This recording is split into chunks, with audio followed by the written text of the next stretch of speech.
Hey everybody, happy Tuesday. Um, yeah, yesterday I went ahead and talked about Palestine. They just need to surrender. They've already lost their leader to Hamas. They're already starting to release hostages, two more hostages, a lot more to go. I think Palestine and Gaza just need to surrender and fork over all the hostages and back off and knock it off with their crap. Because it's just so obvious that they're gonna get their asses kicked, you know.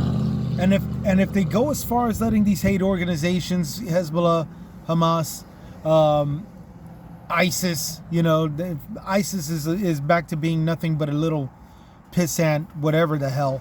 Al Qaeda is still stronger than them, and we went through 18 years war with them.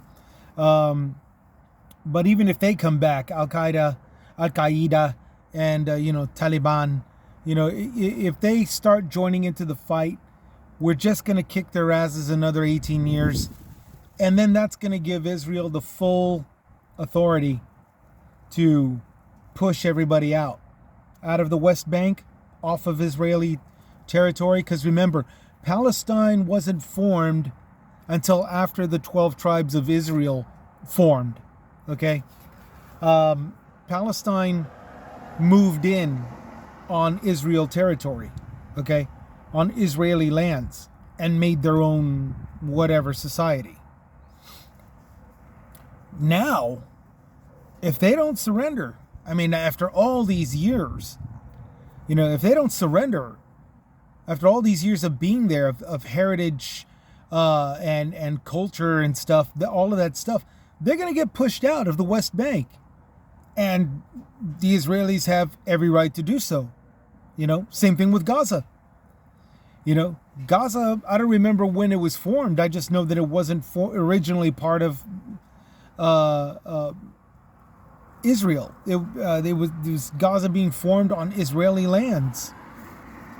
So they're going to have every right to push them out. And to top it all off, with Egypt and all of these other territories not accepting refugees from Gaza, starting with them, and then whatever territories not accepting Palestinians into their territories, whether it be in Lebanon or Syria or Iran, all these neighboring countries that are neighbors to Palestine. These people get pushed out, and those doors are closed. That's just going to be total revealance of how hypocritical they are. Trucks are now going into Gaza with some kind of emergency aid and humanitarian aid, but none of that is necessary. Only fractions of what they actually need is going to, and to top it all off, it's like about 100,000, less than 100,000 refugees, So it's very piss poor performance out of Egypt and everybody else in the Middle East that supposedly cares about the victims of Israel, the Israeli army in Gaza. But, again, Egypt is in northern Africa. To say that they don't have access to all of the resources of that entire continent, to shelter and feed defenseless civilians that need to get out of Gaza and need to go into Egypt, that's just total hypocritical bullcrap.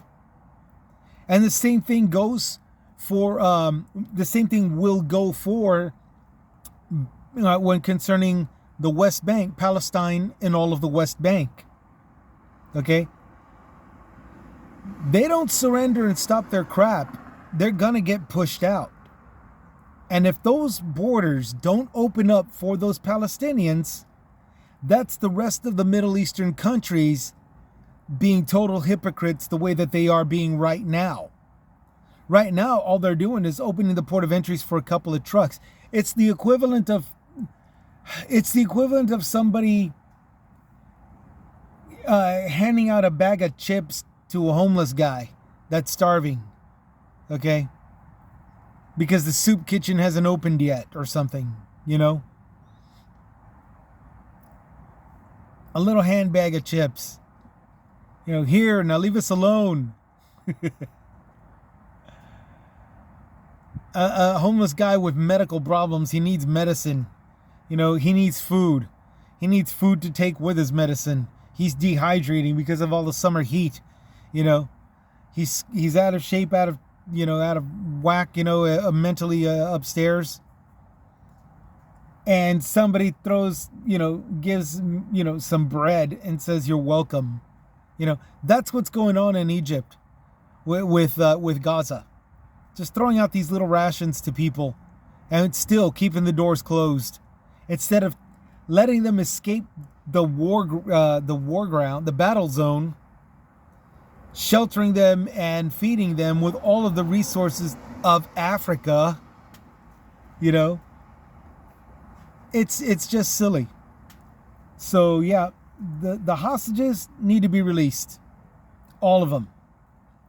And the same thing with Israeli prisoners. Back when 2 years ago, when they hit Palestine and said, we're after Hamas, and they arrested some Hamas, but they also arrested people that were sheltering them, families that were sheltering Hamas. Okay? Israel needs to let them go, and then they can push everybody out.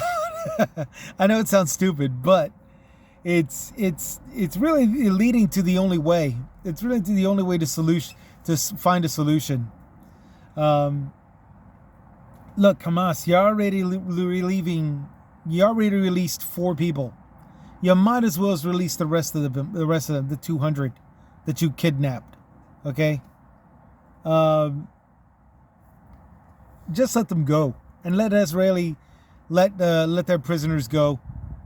Israel, let their prisoners go, because you're just gonna get your asses kicked, and you're just gonna give them the incentive to push you out of your territories. Okay. And as you can see, with Egypt closing the door and keeping the door on Gazans, Palestine, which is a little bit larger than Gaza, that's a lot of people that are going to be stuck at the border, getting hit by, mortar shells and all this good stuff. That's going to be a lot more toll count. You can't say, well, we'll run and hide and duck and all this stuff. Where are you going to go? They're closing the borders on you. Look at Egypt. They closed the borders on Gaza and not letting anybody in. Not letting anybody out of the battle zone. What are you talking about? Here's the Palestinians and the Gazans are prime examples of the bigotry and the hypocrite mentality that is being expressed all the way up to religious extremism. Okay? Because when the time comes, when the S hits the fan and it's time to throw down, this is what the Middle Eastern countries do. They block the doors. They lock the doors. They throw over a couple of rations, 20 trucks full of stuff that's only going to last a couple of days. This is the hypocritical crap that I'm talking about. Everybody's talking about how horrible the West is. Everybody's talking about how evil the West is and how they're out to get you and to destroy you and all this other crap. But, look at what they're doing to their own people. These guys are prime examples of just how hypocritical that mentality is. Okay? It's about to go down. We want to throw down. It's going to be calling for a throwdown, and this is what they do. Put the wife in between him and the other fighter.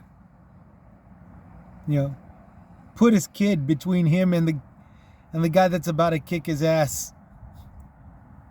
It sounds fucked up. It sounds messed up. I understand that. I understand. But this is what's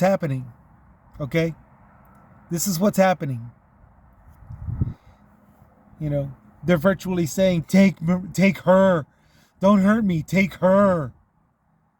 You know, while telling his friends, man, that guy's lucky I don't kick his ass. That's what's going on. That's what's going on in Gaza and Egypt. That's what's going on with Hezbollah and Lebanon. That's what's going on with Palestine and the Hamas. They're all talking a lot of crap.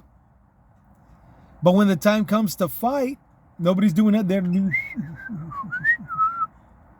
you know, because it's a huge difference between kicking in a door and kidnapping an elderly woman or a child, as opposed to going to throwing down with a power.